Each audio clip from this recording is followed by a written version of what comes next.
Man, I used to love bread. Sliced bread in particular. And I don't know if it's a change of the times, but bread just feels so bland to me now.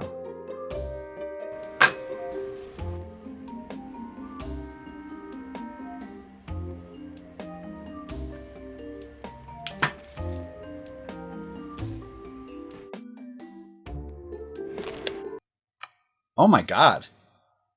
Well, definitely ain't bland. But is it over-seasoned? Is this style and no substance? What bar does it need to raise when every Mario game that comes out is like a greatest hits? Well, to understand the nuances of why this well-seasoned gem hits the G-spot of my taste buds, you're gonna want to sit down. It's time for a history lesson.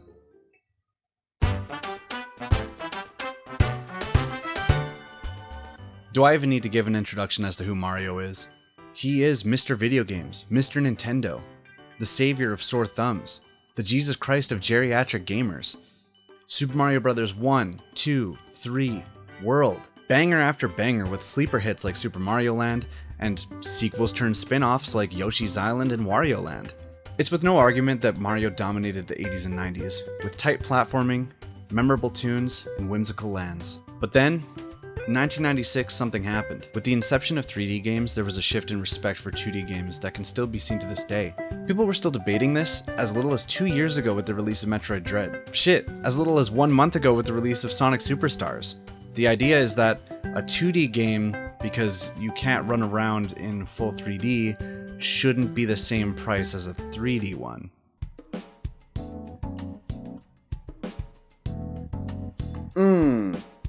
Goddamn, you see that shit? Fuck, this game is good. Well worth the $80. So, you mean to tell me that this game, being 2D, is $80? This game? Grow up. I mean, game development is hard, man. And besides, a game should be judged on its fun and design rather than what perspective you play it in. My paisano in Christ, it's missing a whole axis! Ultimately, it's a stupid fucking debate that I thought we grew past. But I can tell you for sure, in the early 2000s, we weren't even close. Fully realized big budget releases were landing left and right on consoles, but this usually left 2D games being delegated to handhelds at a much cheaper price. Something that needs to be remembered though, is that old handhelds couldn't handle 3D graphics, disregarding the faux 3D ones you'd see on games like Need for Speed or other racing games. Growing up in the 2000s, the games that we grew up with were nothing but re-releases in the form of the Super Mario Advance series. From the late 90s to the early 2000s, it was very clear that Nintendo was putting all of their resources into the 3D games rather than the 2D ones. With the groundbreaking leap forward that was Mario 64, it would take them another 6 years for another 3D title in the form of 2002's Super Mario Sunshine.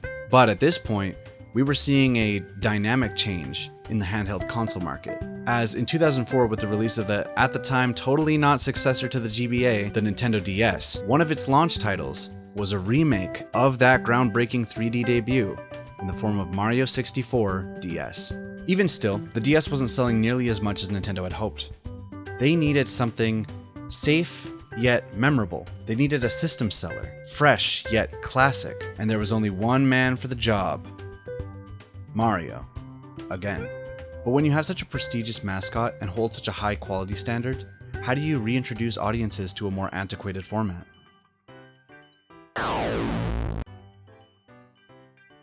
So that's all it takes, huh? New Super Mario Bros. The return to 2D. You see, at the time, there was no decline of 2D Mario.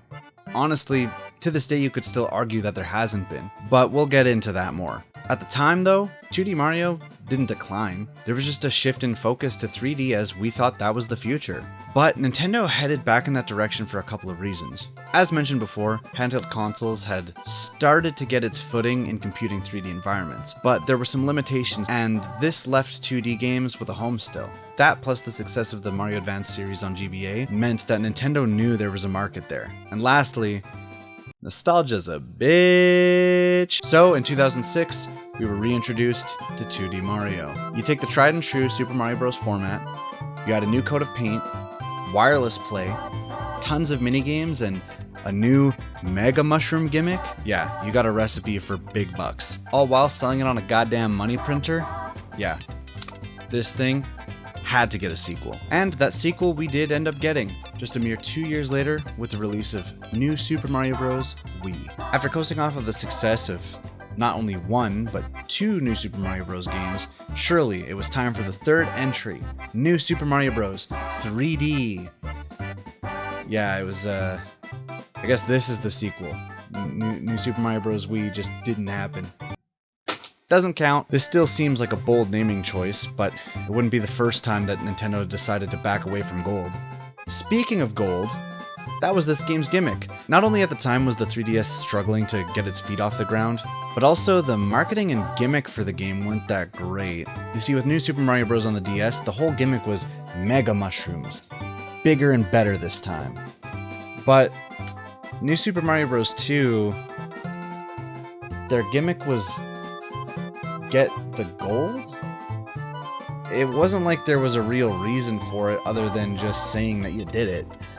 It didn't work for me, and I still don't own this game. This is just a borrowed copy for the video.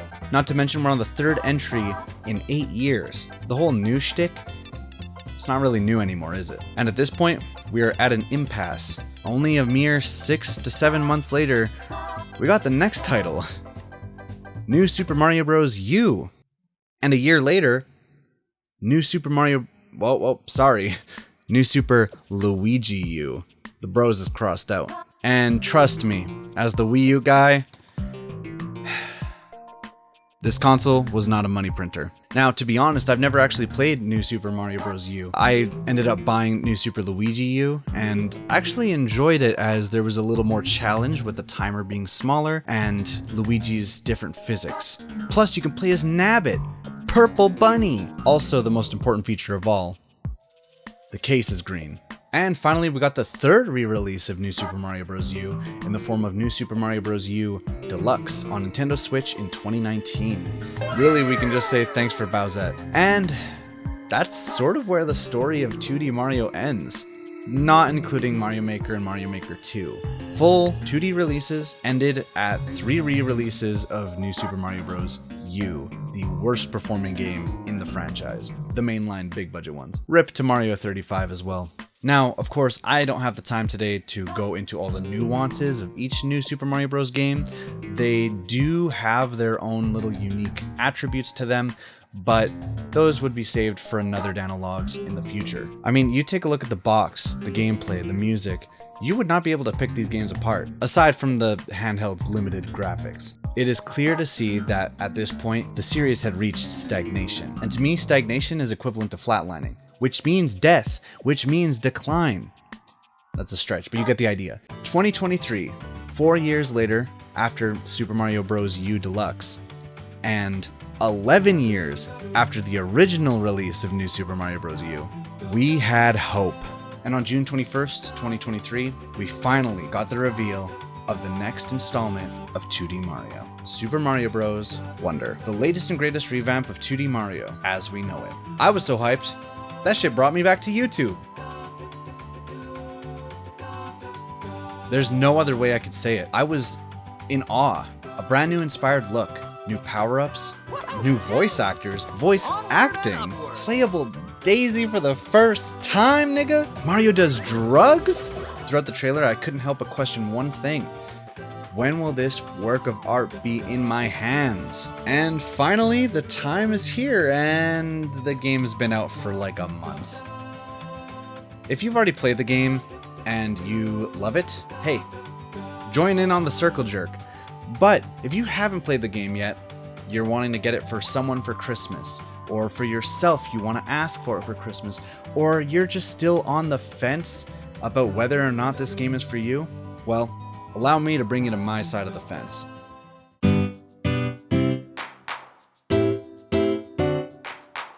Mario Wonder is a marvel from the moment you select your save file and wahoo your way into this new adventure. You first choose between the ensemble cast of 12 characters, including the first mainline playable Daisy, who of course I played as for my entire playthrough. While the majority of the cast stays the same, you also have the choice of Yoshis, and Nabbit returns from New Super Luigi U, all of which take no damage, with the cost of the inability to use power-ups. This does have its benefits in multiplayer though, as with power-up storage, you can save them as Yoshi for when a friend is in need. I don't think I really need to go over the story. Bowser's at it again, but this time waging war on a neighboring kingdom. No jars this time though.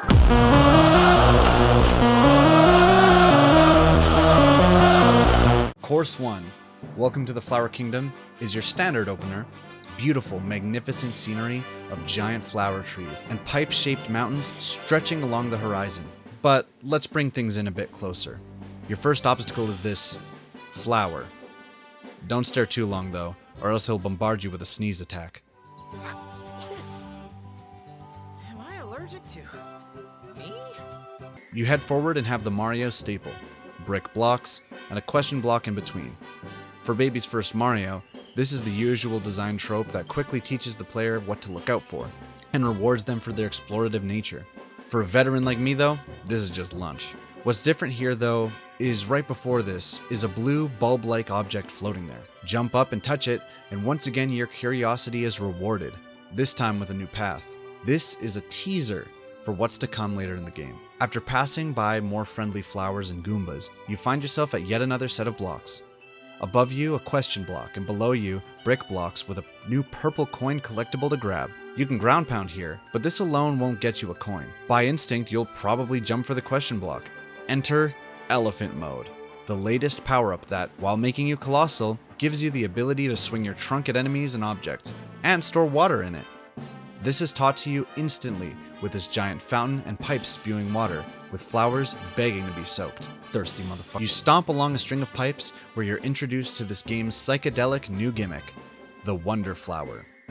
After simply walking into it, the pipes grow eyes and start moving on their own, raising in a wave, spewing water with the flow, crawling like caterpillars. If you wait for the crawling pipe to make its way into the only pit in the level, you're actually once again taught about yet another mechanic, heading into the foreground. This even surprised me a month later, as I never realized this was a thing in this level. Just proof that in this game, it's sometimes imperative to stop and smell the roses. Shortly after this, you've beaten the course, and if you've managed to complete it with water in your elephant trunk, you can water this kingdom's resident, the Poplin.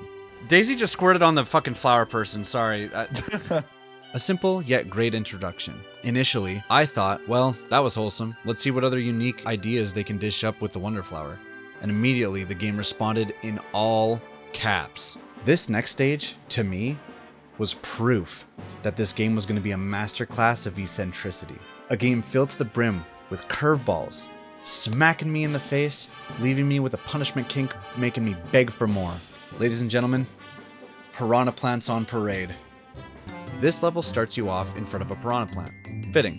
However, upon approaching it, it starts marching towards you. And he's thick. There's a pipe that leads you to the background, with a path that leads you to another purple coin. More rewards for my efforts. Nice. You burn some piranhas, your classic Mario affair, and once again you're met with another Wonder Flower. What's gonna happen this time? Oh, let me guess. The pipes are gonna move up and down again, but this time I'll have to dodge piranha plants. What is this game just gonna trickle out the same ideas with different enemies? Well, let's grab it and find out. With it and stuff like that. When I was like, man, I'm sorry Nintendo, but there's a few. They're a little behind on that. Yeah. It's cool. I'm like, Sonic. Oh my god! They're singing! Sorry. Yeah. This is It's is- a really good one. This is so silly. I don't want to burn them at all. They're my friends now. There wasn't any sort of challenge. That wouldn't arrive until we hit the special worlds.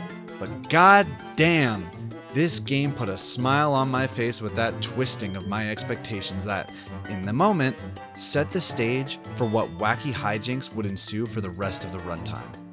Using bowls to break blocks, speed running against wigglers, pushing P, Ipes, running around top down, ballin', inflation. I don't need to spoil the goods. You have to experience this yourself and become enthralled in the zany. Experience wonder. Badges work like they do in Paper Mario 64 and the Thousand Year Door. They're basically enhancers. Action badges give you new and returning playstyles such as an extra wall jump, Donkey Kong Country Returns swimming, Mario 2 crouch jump, and my personal favorite, grappling vine. Never thought I'd see the Mario Spider-Man crossover quite like this. Boost badges are a little less on the ability side, more on the helpful side. This includes Auto Super Mushroom, a safety bounce for bottomless pits, or a sensor for Wonder Flowers and Purple Coins. And lastly, there's expert badges. For experts, I don't know, these are more like novelty or make for funny challenge run potential. Badges really ended up being a perfect addition for the game.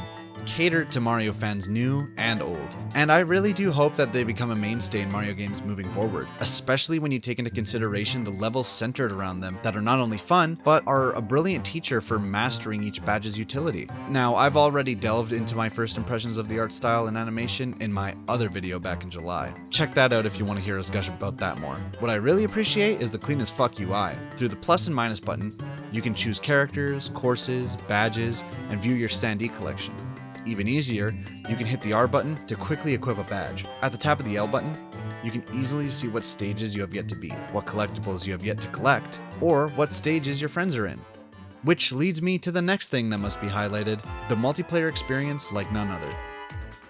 Well, kinda. When it comes to online experience, Nintendo is very far behind the pack, and this is no secret. Though, when it came to Super Mario Bros. Wonder, Nintendo put on a thinking cap and did something very smart. When playing in multiplayer at home or online, characters no longer bump into each other. As much as this may seem like something lost, as in New Super Mario Bros. Wii, the chaos was a part of the charm, this change is quite welcome, as each character doesn't have to worry about being trolled by others and can play at their own pace, at least online. You see, when playing online with friends, everyone is in their own instance of the game. This means that your friend can be on a completely other level than you and can take different paths for what levels to beat, but can join up in the end on a harder level if need be. I felt that this approach, well, made playing the game more approachable. Puzzle stages could be worked on together and we could find out things way faster than it would take for us to do it alone. And speed race challenges also add a fun replayability factor to the game.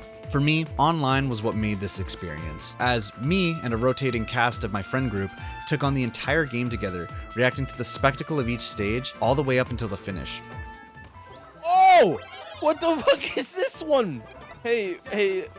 Oh no! Alright, not bad. I like that one. That was a cool one. And being metal elephant Daisy was pretty cool. What is that screenshot? Yeah. Look at this. This is the fucking picture. What the Oh fuck? my fucking What god. the fuck? There's no way it happened twice. I'm a fucking idiot. Damn it! I keep fucking up my wall jumps, dude. There's no point in getting help from you guys. You guys are below me. And I don't mean that in a horribly disrespectful way. I mean literally, you guys were below me on the Oh my god. Man, I didn't know you were so cool, man. The adventure I had with my friends isn't something that I can give the game credit for. However, the game was the vessel that led me to those fantastic, joyous moments, so in a way, I guess I can give Mario Wonder that credit. The online lobby was easy to set up, and was never a hassle. What makes this significant is since everyone is in their own instance of the game, there's no need to worry about slowdown at all, so the game runs perfectly. Mario Maker 2 and Mario 3D World eat your heart out. I was honestly stunned, but so grateful that this was pulled off seamlessly. This made the game for me, and without it I would still love the game, but a portion of the experience would definitely be missing, as in the post-COVID world, having a bunch of friends over still isn't in the cards as much as it used to be. My one critique on this point is that I do wish that with online, you could have more than just 4 players in one game. I understand that limitation on couch co-op, but I really disliked having someone cut out of our experience because we had 5 or more players in a party. And you can have up to 12, something that would be a nice patch at the very minimum. The last piece of the mega puzzle that is Super Mario Wonder that I have to sing the praises of is its musical DNA and really cool audio design. For starters, almost all sound effects have been replaced with musical instrument-based sound effects. Have a listen at these classic sounds versus their replacements.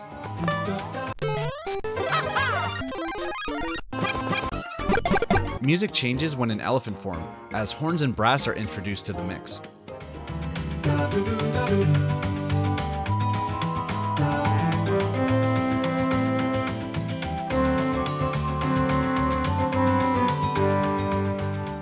In the course Sproings in the Twilight Forest, crouching does the Wario Land 4 thing where it modulates the music. Basically, it muffles it to sound quieter when you're crouching.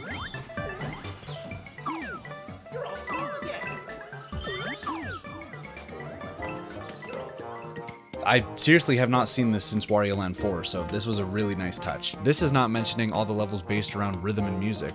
The aforementioned Piranha Plants on Parade, Wonder Token Tunes, Ninja Jump Party, and the most difficult challenge my friends and I faced, Fluff Puff Peaks Special Climb to the Beat. In a way, its approach to utilizing all sorts of experimental design philosophies, from gameplay to animation to music and audio as a whole, proves that shaking up an old formula can be enough to wow not just the hardcore crowd, but casuals too.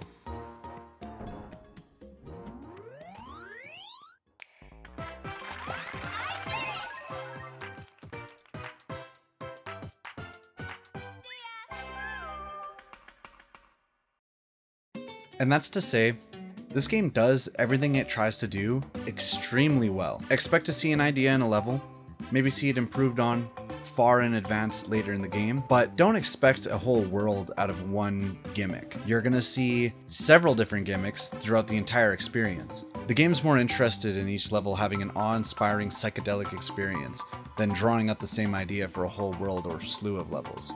With 76 courses, not including badge challenges, KO arenas, break times, search parties, all of which are fun little missions and do nothing but add to the experience, there is no way I could ask for more, right? I mean, sure, I would have loved an unlockable Wario, or Waluigi, or Rosalina, or Pauline, but ultimately, it's sort of similar to the design philosophies of many other Switch games that we've had this generation. It's more of a mantra of the journey being more important than the destination. I'm grateful that each level feels unique and well thought out. And instead of having the regular 8 worlds that half the time are mid and blend in with the others, we got 6 main worlds, a 7th central world, and an 8th special world, with the hardest battles for Wonder's strongest soldiers. That all include charming experiences that I don't just want to play once and never look back on, but I want to go and revisit from time to time and feel the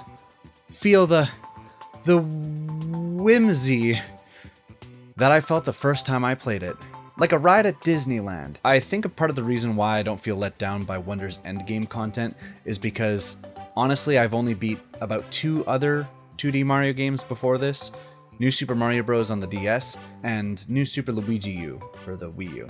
Both not really containing much else on the end game side of things. And honestly, both those games' experiences pale in comparison to Super Mario Wonder's youthful spark. Plus, with a bunch of other Mario games, you usually beat the game and get a special world anyway, so what's the difference there? Honestly, a month later, I'm not out of the honeymoon stage, and I don't think I will be. Besides, when I played Super Mario Odyssey for the first time in 2017, I beat that game in 3 days. And as much as I haven't really gone back to it, aside from some challenge runs we've done on the channel, it still holds a special place in my heart. And as I'm sure a lot of you guys know, a game's length means fucking nothing to me. It's the game's feel, quality, and identity that make me overjoyed, ready to play it again. And Super Mario Bros. Wonder has that all in spades, man. I don't need to go back and play it every day to make it a standout title. Just as long as the memories I made along the way have meaning to me, that's what makes the game magnificent. I love this game. The time I spent playing as Daisy with my other friends playing as different Mario brethren was something that I will hold dearly and never forget. Jumping around, helping each other find secrets is something that I will cherish for a very long time. And if somebody asks me to play with them, I'm ready to pick up the controller, equip some badges, and hop on in. This is all to say that Super Mario Bros. Wonder really is the greatest thing since sliced bread, baby. I mean, this shit is still bland, you know? Oh, ew! That's not sliced bread. That's New Super Mario Bros. 2. Arguably blander. You know, as much as I sing the praises of Super Mario Bros. Wonder, the game really should have just been called Super Mario Wonder. I mean, what were they thinking? Super Mario Bros. Wonder doesn't even roll off the tongue. Besides, I didn't play as a brother. 90% of the cast isn't even brothers. You know, fuck this game, dude. I'm playing a good game. I'm playing Bubsy 3D. An actually good game. Thank you very much for watching the video all the way through. If you enjoyed it, please subscribe. We have more Mario content on the way with Mario RPG coming out next, and then Bubsy 3D, then Kingdom Hearts later in December. Special thank you to my patrons, specifically Mr. Chad himself, Why Guy. I appreciate your generous support, and I'll see you guys next time.